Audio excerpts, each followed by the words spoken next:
ಇವತ್ತು ಸೌತೆಕಾಯಿದು ಸಾಂಬಾರು ಅಲ್ಲ, ಪಲ್ಯನೂ ಅಲ್ಲ, ಹೋಟೆಲ್ಗಳಲ್ಲಿ ಇರ್ತದಲ್ಲ ಸೌತೆಕಾಯಿದೊಂದು ಸ್ಪೆಷಲ್ ರೆಸಿಪಿ ಊಟದಲ್ಲಿ ಇರ್ತದೆ, ಅದನ್ನು ಮಾಡ್ತಾ ಇದ್ದೇನೆ.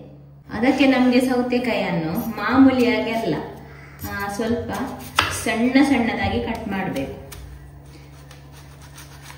ಎಷ್ಟು ಸಣ್ಣ ಕಟ್ ಮಾಡ್ತೇವೆ ಅಷ್ಟು ಒಳ್ಳೇದು.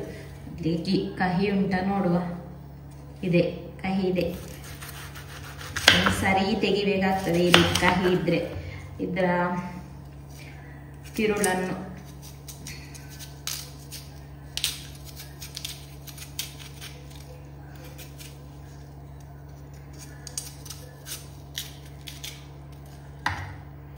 ಇನ್ನು ಸಿಪ್ಪೆ ಆಪ್ಷನಲ್, ಬೇಕಾದ್ರೆ ತೆಗಿಬಹುದು, ಬೇಡ ಅಂದ್ರೆ ಇಡ್ಬೋದು. ಸಿಪ್ಪೆ ಒಳ್ಳೇದು ಅಂತ ಕೇಳಿದ್ದೇನೆ, ಹಾಗಾಗಿ ಸಿಪ್ಪೆ ನಾನು ತೆಗಿತಾ ಇಲ್ಲ. ನಿಮಗೆ ಬೇಕಾದ್ರೆ ಸಿಪ್ಪೆಯನ್ನು ತೆಗಿಬಹುದು.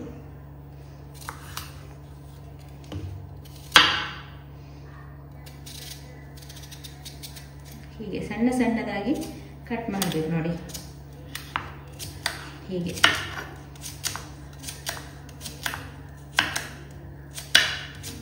ಉಪ್ಪು ನೀರಲ್ಲಿ ಹಾಕಿಟ್ರೆ ಕಹಿ ಹೋಗ್ತದೆ ಅಂತೆ. ನಾನು ಫಸ್ಟ್ ಟೈಮ್ ಮಾಡೋದು ಹೀಗೆ, ನನಗೆ ಗೊತ್ತಿರಲಿಲ್ಲ, ನನಗೆ ಹೇಳಿದ್ರು.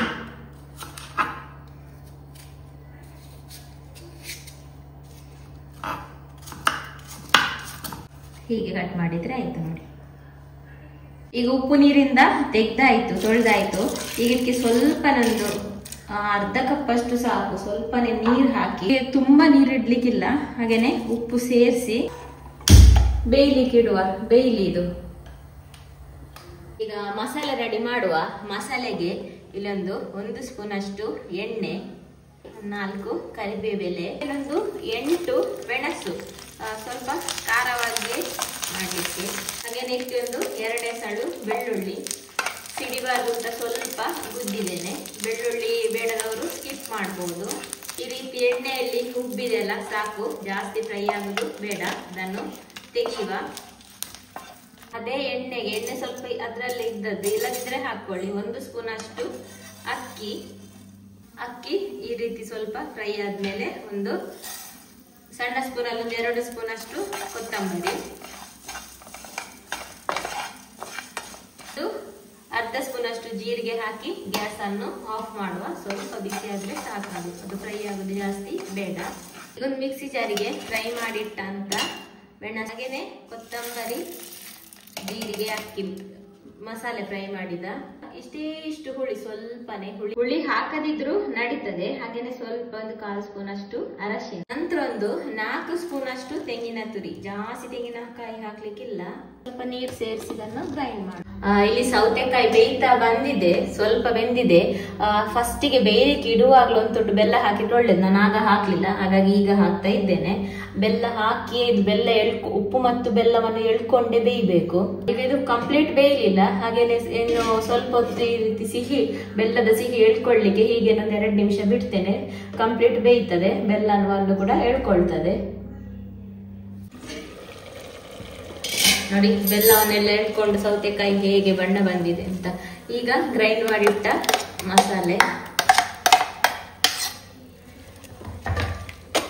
ನೀರು ಹಾಕ್ಲಿಕ್ಕಿಲ್ಲ ಜಾಸ್ತಿ. ಮಿಕ್ಸಿ ಎಲ್ಲ ತೊಳೆದು, ಮಿಕ್ಸಿಯನ್ನು ಎಲ್ಲ ಕೈಯಲ್ಲಿ ಚಂದ ಮಾಡಿ ಇದು ಮಾಡಿ ತೊಳೆದ್ರೆ ಆಯ್ತು. ಮತ್ತೆ ಸೌತೆಕಾಯಿ ಬೇಯಲಿಕ್ಕೆ ನೀರಿಟ್ಟಿದ್ರೆ ಅದೇ ನೀರನ್ನು ಹಾಕಿದ್ರೆ ಆಯ್ತು. ಮಿಕ್ಸಿಗೆ ನೀರು ಹಾಕ್ಲಿಕ್ಕಿಲ್ಲ, ಇದೇ ಸ್ವಲ್ಪ ಜಾಸ್ತಿ ಆಯ್ತು ನೀರು. ಇದನ್ನು ಒಳ್ಳೆ ಕುದಿ ಬರ್ಲಿಕ್ಕೆ ಬಿಟ್ಟು ಸ್ವಲ್ಪ ಈ ನೀರನ್ನು ಡ್ರೈ ಮಾಡುವ. ಇಷ್ಟು ನೀರು ಇರಬಾರ್ದು, ಸ್ವಲ್ಪ ಮುದ್ದೆ ತರನೇ ಇರ್ಬೇಕು ಇದು. ಸ್ವಲ್ಪ ಡ್ರೈ ಆಗ್ಲಿಕ್ಕೋಸ್ಕರ ಈ ರೀತಿ ಓಪನ್ ಇಟ್ಟೆ ಕುದಿಸ್ತಾ ಇದ್ದೇನೆ.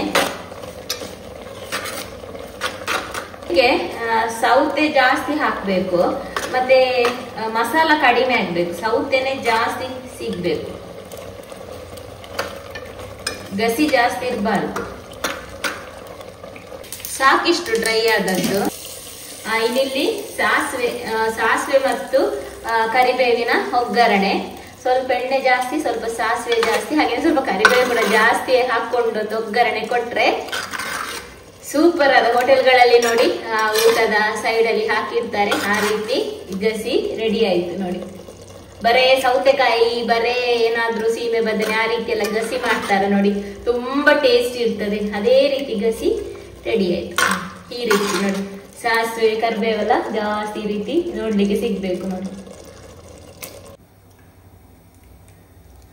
ಇದ್ರಲ್ಲಿ ಸ್ವಲ್ಪ ಗಸಿ ಜಾಸ್ತಿಯೇ ಕಾಣ್ತಾ ಉಂಟು, ಇಷ್ಟು ಗಸಿ ಇರಬಾರ್ದು, ಸೌತೆಕಾಯಿ ಜಾಸ್ತಿ ಕಾಣ್ಬೇಕು ನೋಡಿ. ಸೂಪರ್ ಆಗ್ತದೆ ನೋಡಿ ಹೇಗೆ ಈ ಸಾಸಿವೆ ಒಗ್ಗರಣೆಯ ಪಸೆ, ಸಾಸಿವೆ ಕರಿಬೇವು ಈ ರೀತಿ ಬರ್ಬೇಕು ನೋಡಿ.